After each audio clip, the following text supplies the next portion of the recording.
Just thinking about how when we look back and just this daily studying of the Srimad Bhagavatam and how much it adds to the to our lives, yeah, our consciousness. It starts to sort of like osmosis, it starts to penetrate and go into our minds and our hearts. And yeah, that's a huge it's a huge blessing actually.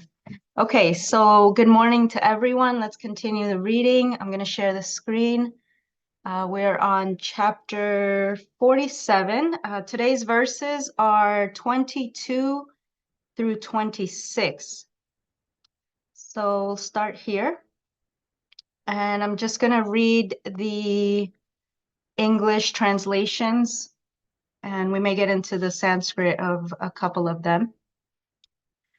Okay, translation. So this is Shukadev Goswami is responding to what the gopis have been saying. So the gopis have been lamenting and using different kinds of speech, not speeches, of speech to express what's going on for them. They're disappointed, a little bit resentful, in a loving mood. It's all coming from their love of Krishna, but they've been expressing themselves and how upset they are that he's left. Does he even remember me? Does he even remember this? The house of his parents? Does he remember our exchanges? Does he remember his friends and everything that he did here? And so now Shukadev Goswami has been listening very attentively, with a lot of empathy and a lot of compassion, and now he's going to respond to them. And it looks like he has a message. He's going to relay some message from Krishna. So beginning with text 22, Shukadev Goswami said, having heard this, Uddhava then tried to pacify the gopis, who were most eager to see Lord Krishna. He thus began relating to them the message of their beloved. Text 23, Sri Uddhava said, certainly you gopis are all successful and are universally worshipped because you have dedicated your minds in this way to the Supreme Personality of Godhead Vasudeva. Purport. Although other devotees have certainly surrendered their minds unto the Lord, the gopis are unique in the intensity of their love. 24. Devotional service unto Lord Krishna is attained by charity, strict vows, austerities, and fire sacrifices, by japa, study of Vedic text, observance of regulative principles, and indeed by the performance of many other auspicious practices. Purport.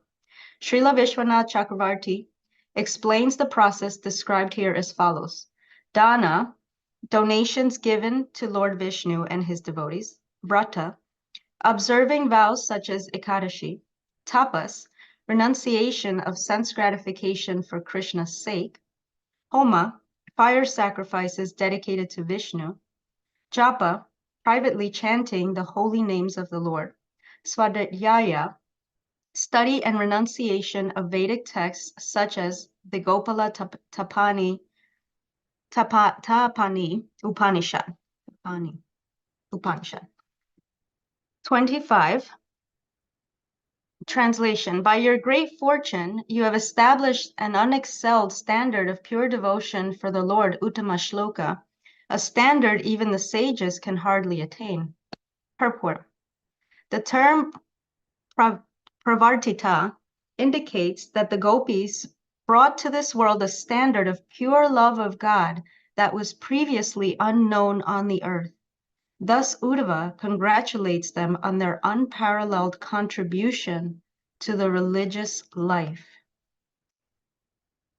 And 26, translation. By your great fortune, you have left your sons, husbands, bodily comforts, relatives, and homes in favor of the supreme male who is known as Krishna. Purport. Srila Vishwanath Chakravarti explains that the gopis gave up their sense of possessiveness toward these objects. History shows that the gopis remained in Vrindavan, living in their houses with their families. However, unlike ordinary persons, they entirely renounce the egoistical sense of possession of sons, husbands, and so on. They never tried to enjoy them, but rather gave their whole heart and mind to the Supreme Lord as recommended in the great religious scriptures of the world. Following the example of the gopis, we should love the Supreme Lord with all our heart, soul, and might. Okay, let's just go back to where we started.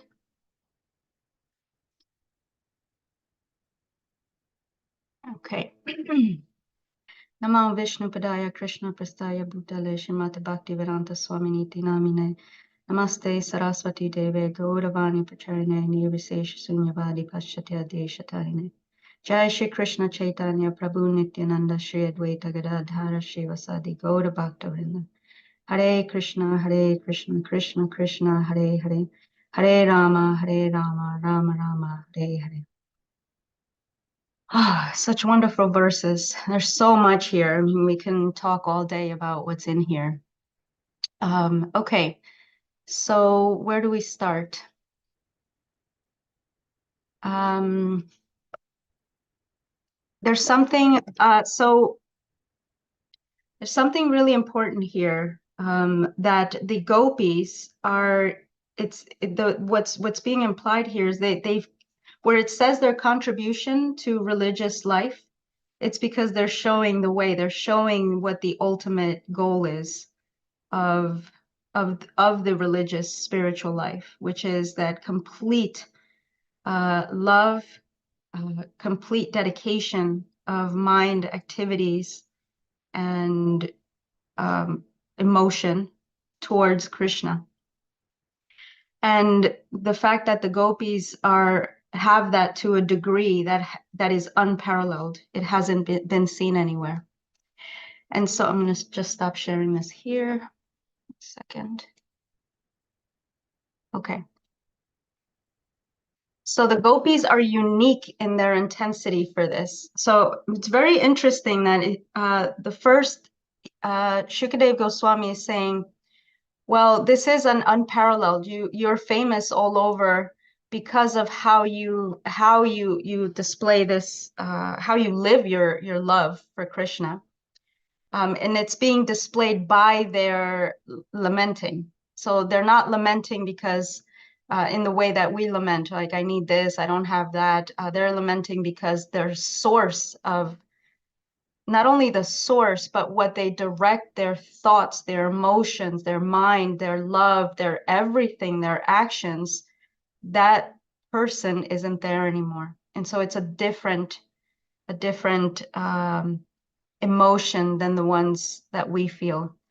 And so then the next verse, 24, devotional service unto Lord Krishna is attained by charity, strict vows, austerities, and fire sacrifices, by japa, study of Vedic texts, observance of regulative principles, and indeed by the performance of many other auspicious practices. One of the things that's inherent in all of these practices is exactly what was just discussed in the verse before, that it requires the complete dedication of the mind towards the Supreme Person. And so the purpose of performing all of these things, which is inherent in the things when we do them, that we're focused on Krishna. Our attention is directed towards Krishna, because we can't perform charity in the mode of goodness as described in the Bhagavad Gita, strict vows, austerities, japa, regulative principles. These things can't be performed in unconsciousness. We have to be conscious. And why am I doing this? What makes this what makes these things the sort of the process to bring us towards Krishna is that they're focused on Krishna. So we can't, if we perform japa without being focused on Krishna, or we perform vows or charity without being focused on Krishna, it has a different effect. And so that's what makes them, that's how we acquire devotional service, by performing these acts, because the center is Krishna. So I like this example. Say, for example, we're going to perform any kind of sacrifice, or maybe even a Vedic wedding. And it doesn't matter if you're maybe officiating or you're one of the people getting married. But let's say, for example, we're performing this as actors in a movie. And so we may be doing all of the external things and going through the motions, and it can be very elaborate and all the words are being said. But if the mind, if the consciousness and the intention isn't on the actual goal, which is Vishnu, as described, Krishna describes in the Bhagavad Gita that he is the sacrifice, he is the fire, he is the recipient of the sacrifice. If it's done without that, then if you're in that, you're playing a part in a movie, even though you went through all those motions without the intention, it's not really a marriage. It doesn't count as you being married because there's an essential component that's missing. And so this is the gopis have attained the culmination of all of these practices, which is to be intently dedicated to Krishna. Now, I found it really interesting that the word that's used in the verse before was manaha. It's the mind. And then if we think about the Bhagavad Gita, that says the mind is the best friend of the living entity, or it could also be your worst enemy. But it is the best friend if and when it helps us attain the absolute truth, the supreme person, that the kind of love, of course, this is to a degree that we can't even imagine, or maybe we can only imagine. It is possible, that is the relationship of the soul, the jiva, with the source. But as of right now, it seems, wow, this kind of love, to be so absorbed in one person. Of course, this is something of another world, but it still requires the mind. And the mind as the friend that's going to take me there, because I can't perform any of these things if my mind is not focused on the objective, on the goal. And I think the last time I was here, Jamuna Jaya mentioned this about the objective, that one of our teachers says, if you have the wrong objective, then everything just, perhaps Jamuna Jaya is there and can give us the direct quote. But if you don't have the right objective, then you don't have anything right. You're going to end up in the wrong place. If you have the wrong address to where you're going, you're not going to end up in the right place. And so the objective is everything. But notice the connection with the mind, how the mind is the one that needs to help us. And the mind is the friend. The worst thing is to have the wrong goal. Yes. Thank you, Jamuna Jaya. Yeah, gotta have the right objective. And so this is all over the Bhagavad Gita about the mind. Think of me always. Dedicate your mind to me. And then when we dedicate our actions, it's because in our mind, the actions only come from our objective, the objective in our mind and our intelligence. And so when they're directed towards that object or objective, this is the practice. Then we're getting towards devotional service. But the mind is a key component here. It's very, very important. And so it seems very practical. Doesn't seem practical. It is practical. This is how we practice, by engaging the mind. Very interesting thing though, when I was looking at all of these things, devotional service, and there's a whole list of all these things, but I wonder, did the gopis do all of these things?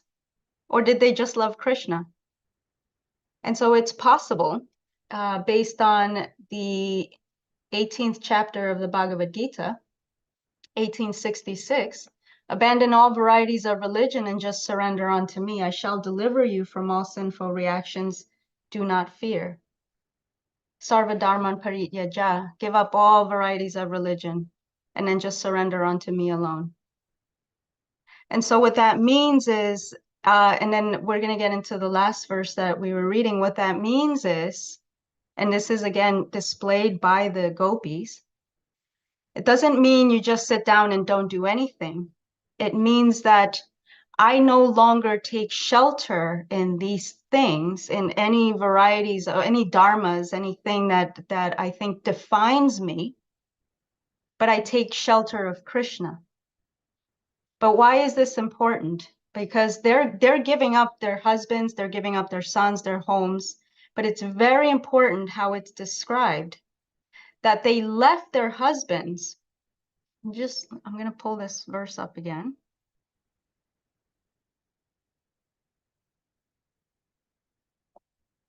Am I going to pull this verse up again? Yes.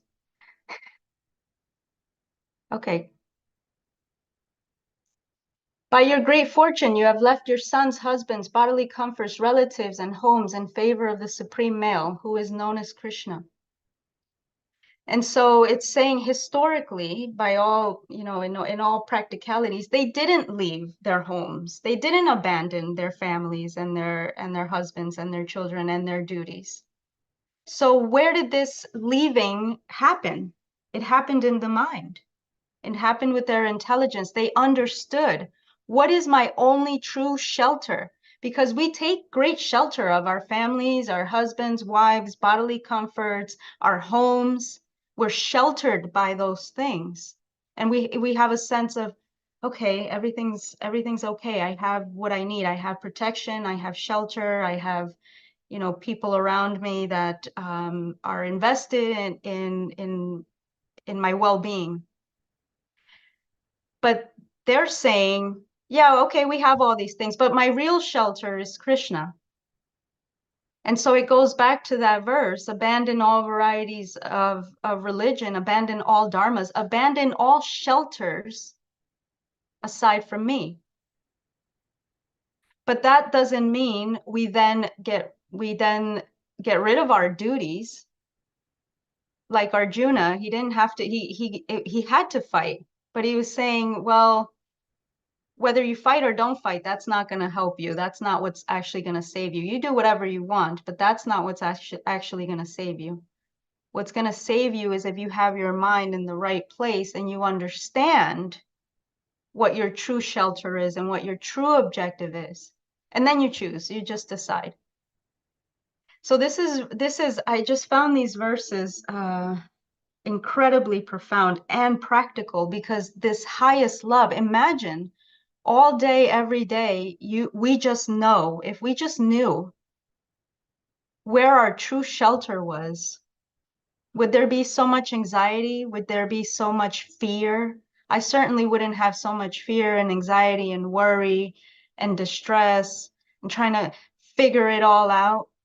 How am I going to do this? How is this going to happen? Or even if it's, even if we have everything figured out in a sense, but the state of the world isn't figured out. The state of the world is actually quite devastating when we stop to think about it. And so where am I going to take shelter? Not in that, not in the world, not in the politicians, not in the leaders of the world, not in if I have a house or if I have this job. That all of that can go up in smoke in a matter of moments. And so where is my real shelter? And they're displaying that, they're showing that, they're lamenting. They're saying, where's Krishna? He's not here. Oh, that rascal. That's the loving, humorous mood that they're bringing, but they're really, really, really suffering. And so that's the difference with the gopis. They are suffering because they don't have him there as the center of all of their functions. And we're suffering because we're trying to make something higher the center of all our functions. We're like, well, all of these things. So, and the mind, it's pulling me this way and I want it to go that way. We're suffering for two completely different reasons. But the fact that they're there giving us the example, what does that mean? That fills me with hope, because it's possible. That's my constitutional position. Not to pretend I'm a gopi, but to know that at my in my deepest existence, that's already there. I don't have to try. I don't have to create this love for Krishna. I don't have to fall in love with him artificially. It's already there. I'm just distracted by what? By things, by these, here, okay, here they're saying sons, husband, bodily comforts, relatives, homes, call it whatever you want. Pick your distraction, right? Pick your poison. What is it that I'm distracted of? And every one of us here has a different thing that we're attached to. And so what this says to me, it's okay to do your duty. It's okay to have affection and have love and have attachment. But just like the gopis, they know in their mind, they know what's real. They know where their real shelter is. And it's Krishna. And so what does that mean? I mean, what does it mean for you? I know what it means for me, but maybe that's not the whole story because, there's then all of you. What does it mean for you? How does that live in your life? What does it mean to take shelter in Krishna? What does it mean for us to continue to do our duties, which are filled with difficulties, even the best ones, even with our closest, most, most loved people? It's still filled with difficulties. So what does it mean? What does it mean to give everything for Krishna, to turn the mind in all of our activities, right? Because this verse talks about the different ways that we're acquiring devotional service. So it's describing different activities. But what does that look like for us? I'm just curious to know what it looks like for you, because perhaps I can learn something and then I can, find one less way to get distracted. So let's see, let's open it up. There's a lot in these verses. It's difficult to, we can get into one Sanskrit word and just be here all day. But I'm interested in how do you do it? The practicalities of it. Okay, we have Damodar Priya. Hare Krishna, dear sister. So I actually don't know if I have a share of how I do it, but almost like a question or a struggle. Because I remember when I first started going to Bhagavad Gita classes at 26 Second Avenue, the devotees who ran that program, one of the things that they kept saying to us, even us total newbies, was just like surrender to Krishna. When are you going to surrender to Krishna? Surrender to Krishna, surrender. And I really struggled with that term. And I don't know if part of why I don't have an answer to this question is because maybe I still struggle with that term in terms of the surrender. So I appreciate you kind of putting it in the sense of like taking shelter of. I just wonder like where that struggle comes from in terms of like the word surrender as opposed to taking shelter. And I don't know if you could speak to that. I know it's not what you were asking, but that's where I'm kind of at. Yeah, thank you, because that's equally as important. To know how we're doing something is I think it's as important as knowing what are my obstacles to doing this thing, you know. So that's really important, the obstacles. And yeah, I think it's cultural, because in English, the word surrender is to just, a simple Merriam-Webster vacha, to yield to the power, control, or possession of another upon compulsion or demand. So that word, how much does it really fit into, surrender to Krishna? Because Krishna is not demanding us to surrender. He's actually saying, do whatever you want. And so it could be cultural, that just the word surrender, in at least, I just lived in America, so I know that there's a sort of a psyche that we have. We don't surrender to anybody. That's the mentality. Like, I'm not surrendering to you. I'm not surrendering to that. I am my own person. There's an individualism that, yeah, sure, it's great. I mean, it created this country. It was, this country was built on that, on these principles of being an individual and having inalienable rights. But can you apply that to the soul spiritually when we know that Krishna is really in control and has all the power and possesses everything? And so when the mind tries to mix those things together, it doesn't make sense. And if it's just the mind, we're just using the mind. And this is perfect example of how the mind can be the friend or the enemy. Because if the first reaction of the mind is, I'm not surrendering to anything, then that mind is being my enemy because it's saying, well, wait a minute, you know, well, if you don't take shelter of Krishna, then what? I mean, you can try to be in control and see how long that lasts and see if you find any happiness there. And I learned it along the way of like someone saying that this is what surrender means in our I think Jamuna Jaya, yeah, your spiritual master was really the one who spoke a lot about that over the years, about the word surrender and what it means in a different context. And so I mean, I don't want to bring it all down to just semantics, but that's really what's happening. It's just someone says surrender, surrender, surrender, and every part of you is like, as far as our conditioning is like, whoa, no way. I don't know. I don't know what you're talking about. I mean, I'll think about joining you maybe, but about surrender, I'm not sure. So it's just the mind, and that's okay. It's a protective mechanism. We have to be sure. There's so many things in this world, so many options. You can choose this, choose that, this thing, that thing, this philosophy, those ideas. We have to be sure. So I think it's a matter of protection that we say, wait a minute, am I sure that I want to do this? And that's why we have Guru Sadhu Shastra, and we have the devotees, and yeah, okay, that's a good way to do it.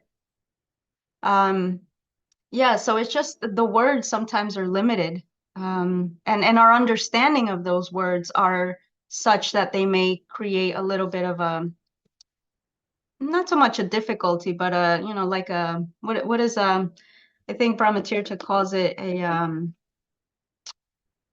what are those when you're driving, you have to slow down? Those speed bumps. Yeah, sorry. Okay, I hope that helped, Damodar Priya. I love that. It did. And we actually had some chat kind of inputs as well. But I think Jamuna Jaya Prabhu has her hand up regarding this. I don't know if we want to call on her next. Yeah, I wanted to. Sorry, Bhima, I'm going to cut the line for a second. He had his hand up first. Beautiful class as always, Lila. I just wanted to say, yeah, because Maharaj, Jadidar Maharaj always talks a lot about that surrenders, as you were mentioning. And one of the things that he says that I wanted to quote him directly, he says, we have to think of surrender not like a gun in your back, a bayonet in your back. He often says the pictures of World War I and walking around, but it's the surrender of a child knowing they can't go any further, like a child that can't get up on the couch, can't pick themselves up, and they lift up their arms to lovingly surrender to the parent to pick them up. And it's surrender, like it's Draupadi, that the beautiful picture of both hands up, like I can't hold on to this, sorry. So it's a different, and I always think to your other question, I always think, like, for me, a practicality that is, I think of the verses in the ninth chapter of the Bhagavad Gita, and I always think that's like where Krishna shows his most sweetness. And I walk around with that in my mind, and like the person that says, even if you do something abominable, the person that says he's equal to everyone, the person that says you can offer me a drop of water, that's who I am surrendering to, and that is worthy of my surrender. So I just wanted to get those two things in to answer that question and quote a Guru Dev. Thank you. I love that. Thank you. Thank you, Jamuna Jaya. And that's a really, really important point, because it's going to be really difficult to surrender to someone's, what was the definition of it? Let's see. Yield to the power, control, or possession of another.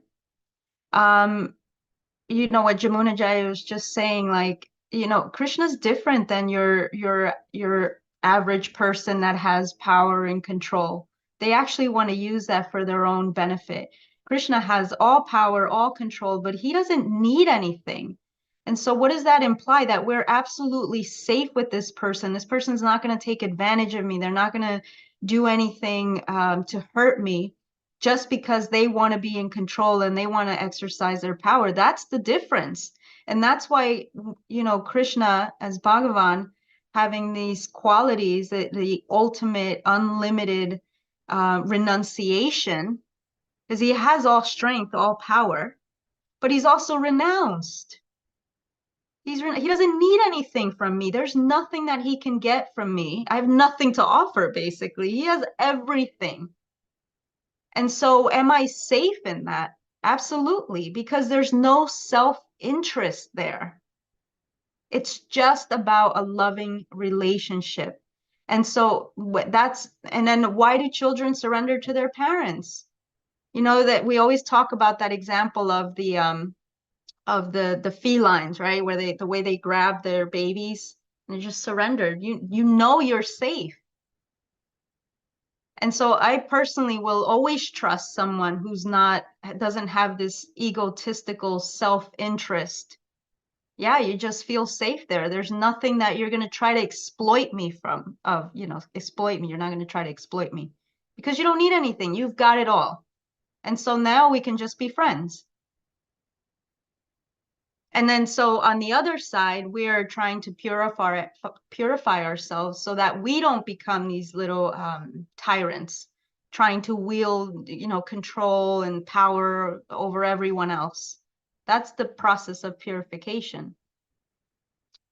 So that's just a thought about safety. Bhima Prabhu, Hare Krishna, good morning.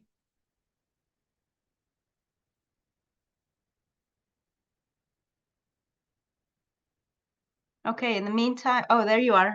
It takes him a while because his fingers are frozen. He's building a snowman. All warmth to your transcendental lotus fingers. This is many stems. What does the Lord want me to say, or what can I say that will please the Lord and the devotees? Surrender for myself. What I have learned in doing my duty is that the horse has to surrender to the rider, and first of all, he has to accept not burden, but the yoke of having a rider on his back or her back. This is a she, by the way. Through in training, Bhima Prabhu, your microphone must be covered. We can't hear you clearly. Okay, hold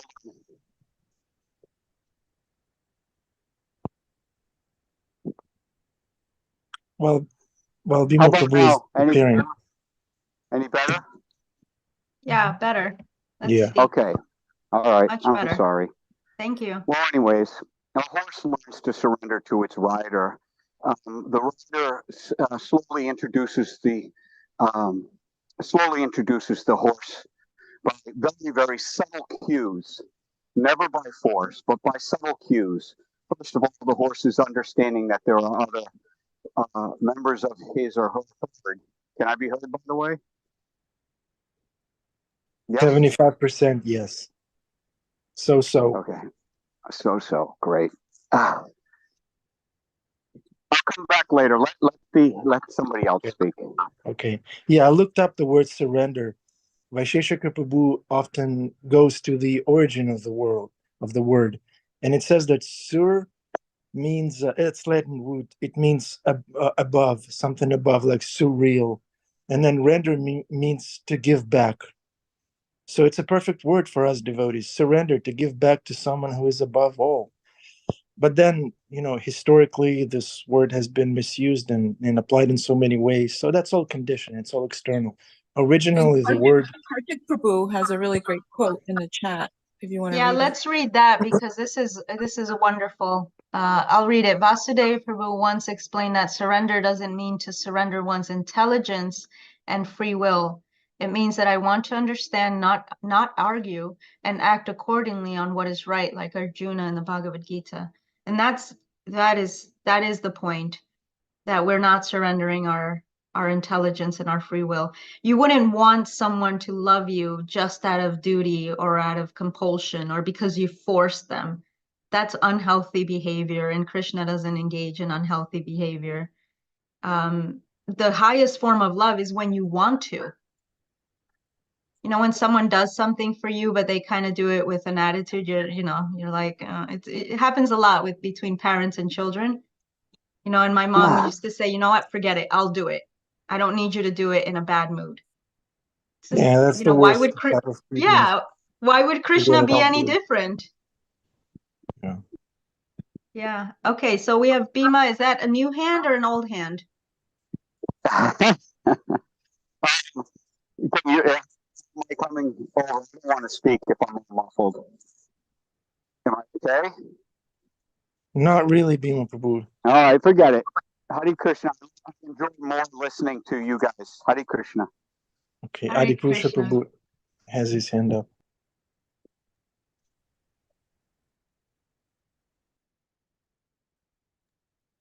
Hare Krishna, can you hear me okay?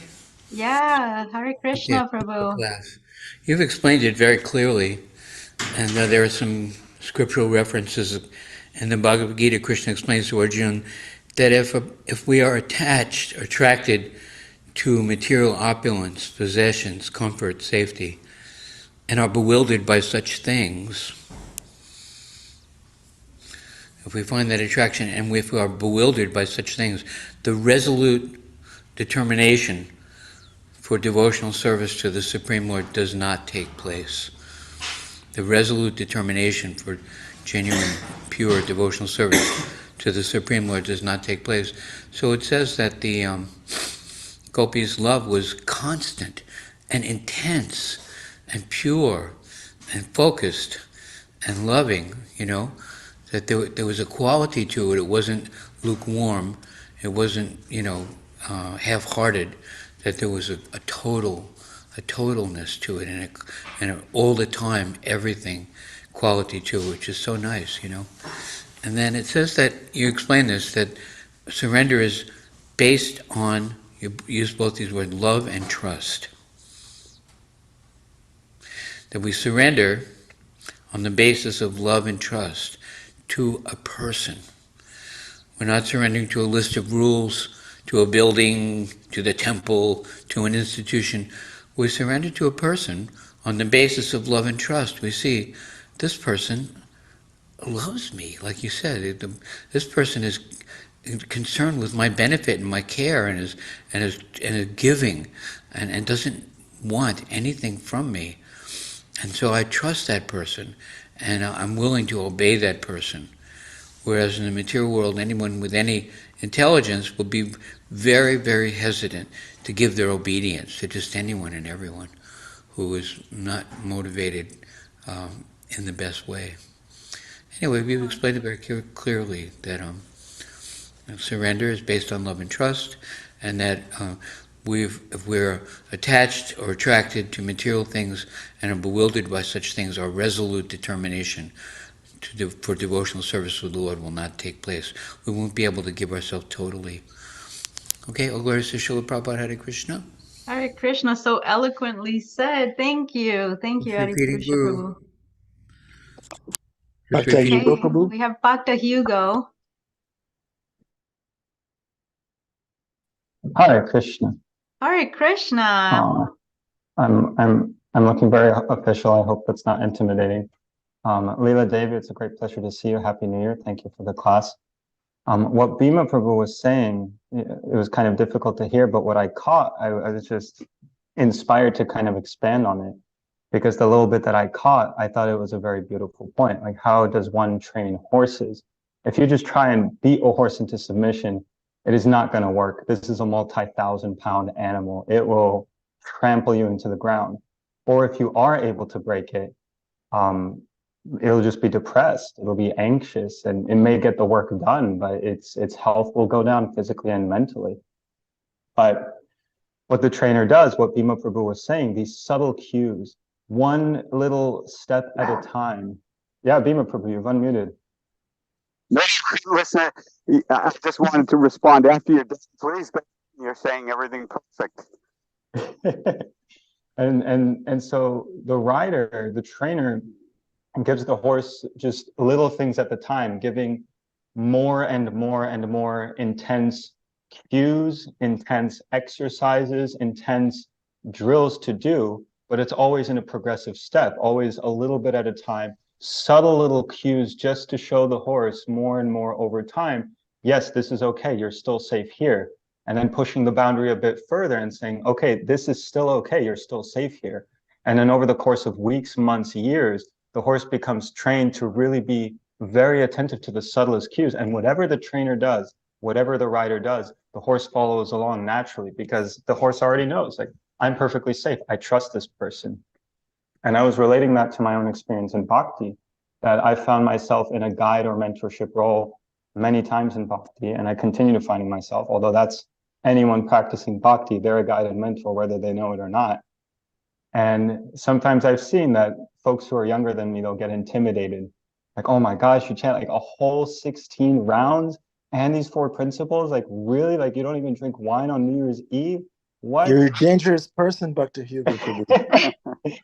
And so there's some intimidation there. Whenever I sense that, I just give the reminder, like, first of all, I'm not perfect. I still have my struggles. They may be different than yours, but I'm still growing. And then second of all, this has been a gradual process. It took me a long time to come to where I am today. And I know that it's easy to look at me or to look at whoever and say like, wow, you know, they were just born like this. They were born as this pure devotee. It's like, no, it takes hard work and it's worth it. And it's the most rewarding thing we can do with our life. But yeah, this idea that surrender is a gradual thing. Whenever I hear a devotee say like, wow, the devotees are so surrendered. I don't know if I can do that. They're like, they're so into Krishna. Like, I don't know if I have that in me. I'm always inspired to remind that it's one step at a time. You've already surrendered a little bit just by being interested in Krishna. And now it's just about what's the next small step that you're willing to take. And then Krishna will guide the rest of the way. I hope that aligns with your sharing, Bhima Prabhu. Thank you all for the time. I'm going to go off camera, but listen to the responses I get out to work. Hare Krishna. Thank you, Bhakti Hugo. Hare Krishna. Come back to Gainesville soon. Yeah, thank you. The real surrender is when you realize that you're the horse. Yeah, this is really important because it's a matter of us understanding, you know, at the core of it is understanding that this person does love me. This person, I am safe with this person. And so what is it that is preventing me from really understanding that and believing that, like in everything? And that in itself is also a process to remind myself, oh, I'm actually safe here. You know, because the world we don't really, I mean, of course we have our friends and our families, but it doesn't seem like the rest of the world has our best interest at heart, or, you know, can I trust this? Can I trust that? It doesn't matter because with Krishna we can. And so how do I get to know this person so that I can trust? And we look to the devotees for that. Well, they trust, you know, it's like, okay, well, a friend of a friend.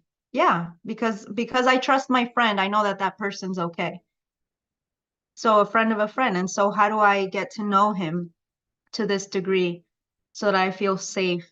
And that is in the practical everyday things that we go through. And everything that makes us feel unsafe or unsheltered is actually the perfect opportunity to explore, how can I feel safe? Where am I safe? And where is my shelter? And the gopis found it, but the gopis didn't give up their duties. They just knew who their real shelter was. And Krishna says, if you just surrender, I'm going to catch you. You know, you just take shelter. I'm here. I'm not forcing it. doesn't need anything. And so that's a great comfort. But I think getting there, at least I've experienced, probably due to conditioning, or definitely due to conditioning and just experiences, the world doesn't teach us that. So we have to learn it from the devotees. So any other thoughts on this? Adi Purusha, I think, has a hand up. Okay, it's fantastic subject matter, and everybody's contributing nicely. One interesting thing about the animals that I've worked with, horses and oxen, they actually have an appetite to be pleasing you by understanding what you're indicating you'd like them to do, and by doing it, and they're seeing that you're satisfied by it, that they like to be pleasing. So we also have an appetite to be lovers, to love, to give. And without that, our life is not quite complete. It's empty even. So besides the fact that the trainer is training, the trained actually, in one sense, we want to be trained. We want to be cared for. We want to be led. We want to hear from someone what will be pleasing to them so that we can please them. And that's sweet. Yeah, that's beautiful. Thank you, Adi Purusha. I think, Can I? Bhima, did you want to Any say se- something? Just something quick, because I'm currently wrestling with that 2,000-pound Whoa. spirit. Um, Speaking of which, Krishna, like the rider, owner of a horse, does not want the horse to lose its spirit. Surrender doesn't mean to give up. Surrender doesn't mean necessarily to quell your restlessness or passions. We're so much like against the mode of passion or something, but we notice that Krishna hung out with devotees in the mode of passion. Arjuna was in the mode of passion. Yudhisthira. Of course, it was transcendental, but what it's saying is that we simply, as Lord Chaitanya said, we simply have to just not change a thing. Just pick up where we're at. A horse is a horse. And if you allow the horse to be, as Adi Purusha said, be themselves, they will naturally want to develop this very simple relationship. And a good trainer knows not to break the horse's spirit, and Krishna knows not to break our spirit. So this surrender isn't simply a foot that's on the ground of life. It's actually picking up on arms and fighting, whatever that form of fighting will be. Hare Krishna. Thank you. Thank you so much. It sounds like what you're saying is there's a respect there. Yeah, Krishna doesn't want any broken friends or broken servants. So there's a respect there. And similarly, I think that whenever there are others that are taking shelter in us, we need to remember that we are also responsible for them and to treat them kindly and with love. When someone's dependent on us, whether it's a friend, a child, a partner, a plant, an animal, we can also display that in the way that Krishna does, or at least try to remember that, because that's what's being given to us. He's saying, you're safe with me, and so do other people feel safe with us. It's a huge responsibility to have others take shelter of you. So yeah, that's where we are. Thank you so much. It was such a wonderful elaboration on the process of surrendering ourselves to the Lord, which is our constitutional position, by the way. Yeah. Yeah. Okay, it's darshan time. Let's turn on our cameras if we can. And let's spotlight Adi. Hold on.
Govinda, Hare Krishna, Namah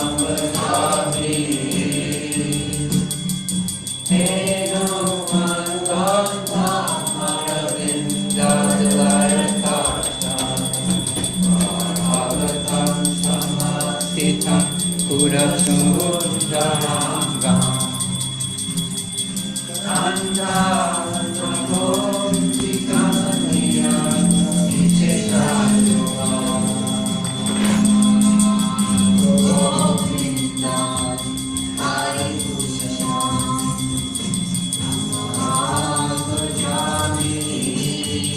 Govinda, Hare Krishna, Namah Govinda, Hare Krishna,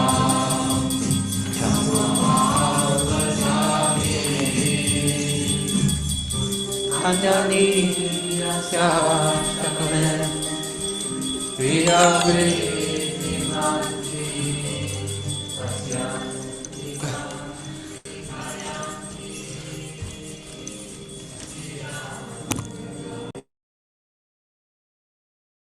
Ananda, Chinmaya, and so on.